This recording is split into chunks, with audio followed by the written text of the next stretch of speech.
Começamos este vídeo no Illustrator para rever uma das principais funcionalidades deste programa, que é o Pathfinder. Toda a gente se lembra que ele serve para obter novas formas a partir do cruzamento de outras. Neste caso temos um círculo e um retângulo e ao selecionar estas duas formas, na primeira opção do Pathfinder eu consigo unir e ficam apenas uma. Ficou o amarelo porque o amarelo é que estava em cima. Nesta segunda opção, a forma que está à frente fura a que está em baixo.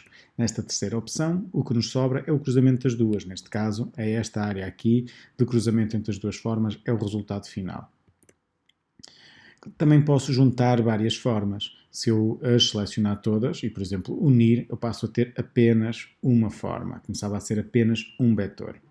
Existe um equivalente disto no cinema 4D, que é o Spline Mask e o Bool. Estas duas opções estão no segundo grupo de geradores.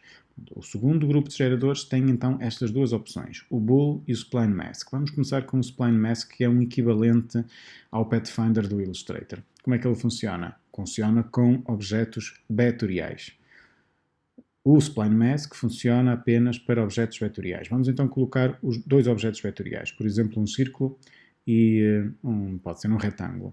Portanto, eu vou separá-los ligeiramente e até vou colocar um em cima do outro. Então vamos adicionar um objeto Spline Mask aqui à cena e depois selecionar os dois objetos e enviá-los para o interior do Spline Mask. O que é que aconteceu? Temos então a união das duas formas, do círculo e do quadrado. Essa união é possível alterar. Portanto, eu tenho que selecionar o Spline Mask, o objeto Spline Mask, e agora aqui nos atributos eu tenho então o A une com o B.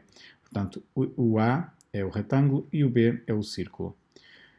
E, portanto, eles estão os dois unidos. Mas eu posso ter outras opções. No modo, em vez de colocar A une-se com B, posso colocar o A subtrai o B e agora reparem o resultado final. Portanto, o A é subtraído pelo B. Eu também posso continuar a selecionar o círculo e continuar a personalizar este cruzamento. É o bom do Illustrator e está tudo ainda editável. Mas vamos à terceira opção, em que, por exemplo, o B é que subtrai o A. Nós temos então o contrário. Reparem, continua tudo editável. Posso continuar a selecionar o meu retângulo e continuo a ter formas personalizadas. A terceira opção, ou a terceira principal opção, é fazer precisamente a interseção dos dois.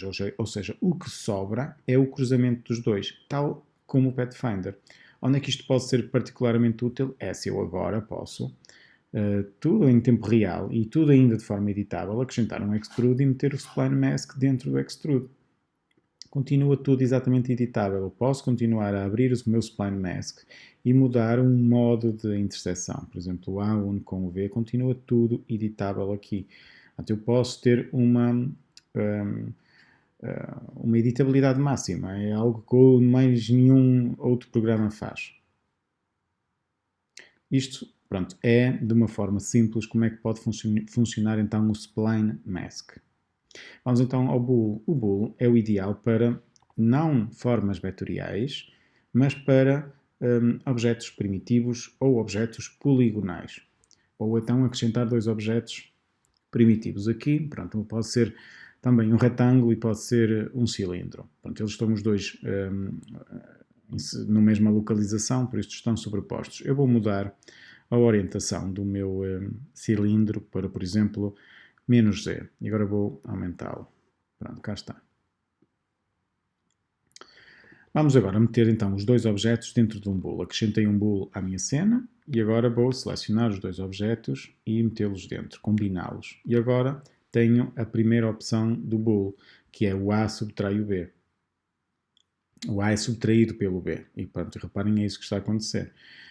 Posso selecionar até o meu cilindro e movê-lo e podem ver o que é que vai acontecer.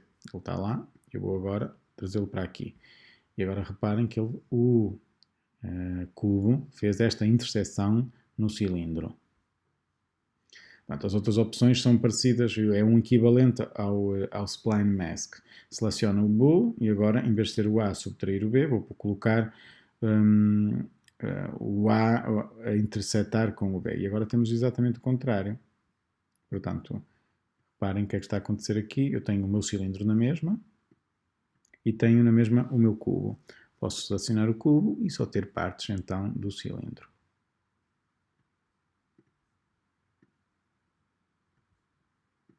Este jogo aqui pode ser muito útil e pode-nos poupar muito tempo no processo de modelação, porque o cruzamento de formas poderá dar-nos imediatamente a forma desejada. Outras opções, temos aqui quase o contrário da primeira, e temos aqui, por exemplo, o A subtrai o B, e temos aqui outras formas. Pronto. O bool, na sua versão mais simples, é assim, mas nós podemos ir um pouco mais longe. Reparem que eu queria agora fazer, vou retirar aqui os dois objetos do bool e tenho na mesma o cubo e o cilindro. Vou agora duplicar este cilindro.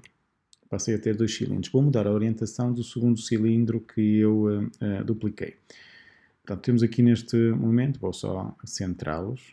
E imaginem que eu queria este cubo furado pelos 4 ou pelos 2 cilindros. Se eu coloco as 3 formas lá dentro, isto nunca na vida vai funcionar porque isto é para apenas 2 formas e não para 3, que é o que está neste momento. Portanto, não funciona. Como é que eu posso fazer isto? Vou voltar atrás. A primeira tentação que poderíamos fazer era, por que não, adicionar um grupo e metíamos os 2 cilindros desse mesmo grupo. Poderia, mas não funciona. A forma mais fácil de fazer isso é criar um novo bool e dentro do bool colocar lá então os 2 cilindros. Eu vou deitá-lo para fora daquele grupo e meter dentro deste segundo bool. Portanto, criei um novo bool com os 2 cilindros e vou uni-los. O A une com o B, portanto A e B. Até lhe vou dar o nome cilindros, para não confundir. Pronto, tenho então um bool que é a união destes 2 cilindros. Estes 2 cilindros estão unidos por um bool. E agora vou colocar este bool dos cilindros para dentro do bool do cubo. E agora vou mudar a ordem. Portanto, reparem que agora já tenho precisamente o furo que eu queria.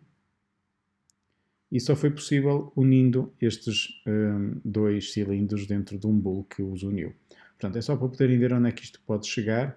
Podemos obter então objetos muito mais complexos utilizando esta lógica. Reparem só o que é que eu consigo fazer assim.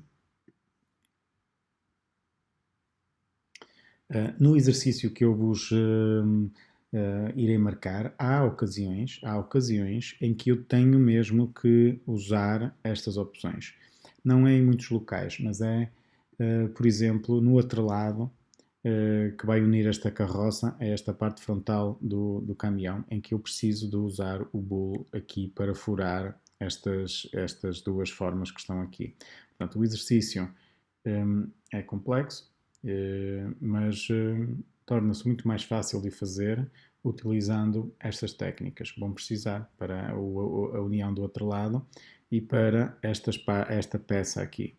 Eu recomendo não fazer tudo ao mesmo tempo, façam tudo aos bocadinhos, peça a peça e depois no final usem grupos para unir tudo.